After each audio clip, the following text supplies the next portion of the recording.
Interessante. 19 prodotti su 100 riportano sulla loro confezione la dicitura senza qualcosa, ne cito qualcuno: senza glutine, senza lattosio, oppure senza conservanti, senza coloranti e così via. Questa è una tendenza sempre più diffusa e che chiaramente si riflette poi nei nostri carrelli di spesa. Stiamo diventando tutti intolleranti o c'è dell'altro? Lo chiediamo a Marco Cuppini, direttore del centro studi GS1 Italy. Benvenuto a Geo, benvenuto, Grazie. buonasera. Allora, caro Marco, innanzitutto spieghiamo cosa sono i prodotti free from, cioè senza qualcosa, privi di. Hai detto bene, sono prodotti senza qualcosa o che hanno poco di qualcosa, magari poco zucchero, pochi grassi, e sono diventati tantissimi, sono, giustamente dicevi, 19 su 100. Noi abbiamo fatto un esercizio di questo tipo, abbiamo fotografato, ma proprio fisicamente le etichette dei prodotti, certo. le confezioni dei prodotti, di 90.000 prodotti ad oggi, e soprattutto abbiamo registrato tutto quello che c'è scritto e l'abbiamo messo in una banca dati. Abbiamo registrato circa 100 caratteristiche che sono presenti sulle etichette dei prodotti, quindi gli ingredienti, la tabella nutrizionale, la provenienza se è scritta, la bandierina italiana se è presente, ed è presente in tantissimi prodotti. E questo enorme database, questa enorme banca dati, è una vera e propria miniera di informazioni. Certo.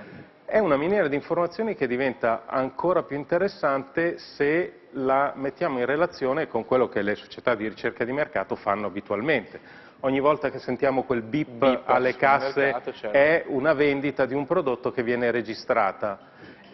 Oppure ci sono dei campioni di famiglie che rappresentano noi tutti italiani, gli italiani e i consumi degli italiani. Anche queste informazioni raccolte presso queste famiglie ci danno quello che si dice i big data, insomma delle informazioni da andare a analizzare. Perfetto. E da qui si scoprono tantissime cose. Quindi l'etichetta, si può dire, racconta un po' quelle che sono le abitudini dei consumi degli italiani, Sì, in maniera indiretta sì, o sì, diretta, sì. a seconda dei casi, delle analisi che avete fatto. I prodotti senza sono stati chiaramente, molti di essi quantomeno, creati per venire incontro a problemi anche di salute, per esempio, immagino senza senza glutine, glucosio, chissà perché. Chiaramente è un prodotto nato per i celiaci, inizialmente. Certo. Cosa avete analizzato, cosa avete scoperto per questo tipo di prodotti? Abbiamo scoperto delle cose interessanti. In Italia persone che hanno problemi di celiachia sono circa 600.000, diagnosticata da un medico 200.000 circa. Le persone che invece consumano prodotti senza glutine sono 6 milioni. Accidenti. Quindi c'è una bella differenza. Sì. Perché questo succede? Ma noi crediamo che sia un mix di fattori, motivazioni, certo. di fattori.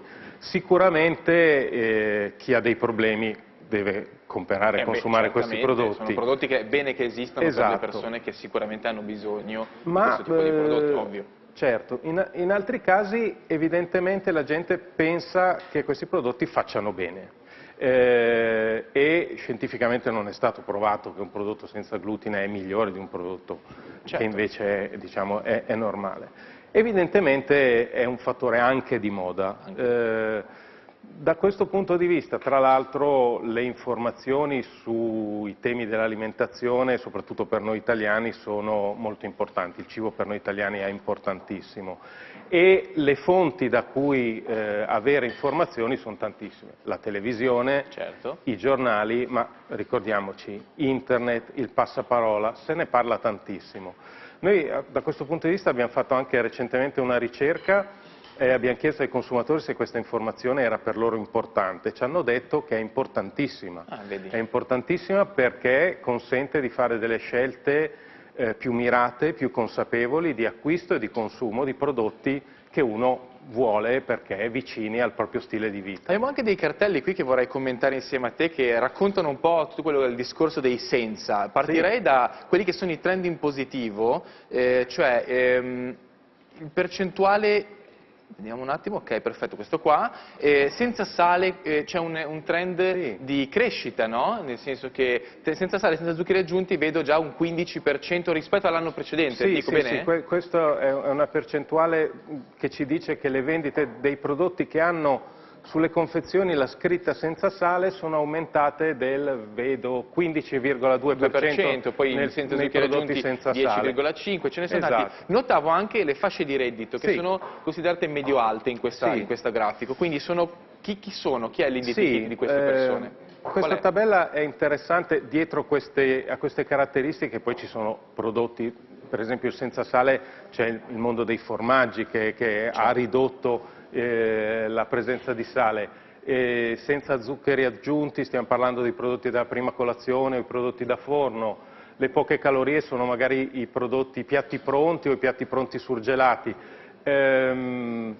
Sono, dicevi giustamente, le tipologie di famiglie con un reddito esatto, medio-alto, probabilmente sono famiglie anche con un livello culturale più elevato, con capacità di informarsi maggiore e quindi forse più attenti e più curiosi verso nuovi prodotti, verso stili di vita un po' diversi rispetto alla tradizione. Ci sono anche dei trend negativi, cioè una minore attenzione si può dire su quelle che erano magari anche per esempio delle attenzioni precedenti, passate, mi viene in mente, guardo, senza aspartame, senza coloranti, erano diciture sulle confezioni molto presenti in confezioni spesso in passato, ora un po' meno? La gente è meno attenta a questo aspetto? Meno attento forse non è la cosa giusta da dire, forse si dà per scontato che non ci siano più i coloranti nei prodotti. Tu dicevi rispetto al passato, queste etichette si sono arricchite di tantissime informazioni, io ricordo da bambino al massimo, oltre le cose che c'erano per legge scritte sulle etichette dei prodotti, si leggeva novità oppure nuovo. Adesso sono diventati dei veri e propri mezzi di comunicazione per dialogare e dare informazione ai consumatori. Quindi la cosa interessante è che i consumatori, i cittadini leggono sempre di più queste informazioni. Quindi usano le informazioni e leggono le etichette. Questa comunicazione d'azienda, tra azienda e consumatore per trovare quello che più interessa loro, seguendo appunto dei pattern diversi, poi a seconda del ceto sociale ma anche del tipo di famiglia, se sono due single, se sono una famiglia con bambini, cambierà tantissimo. Grazie intanto di essere stato con noi, ringraziamo Marco Cuppini, direttore del centro studi GS1 Italy, per aver commentato almeno a parte di questi aspetti, sono tantissime le cose da dire. Ora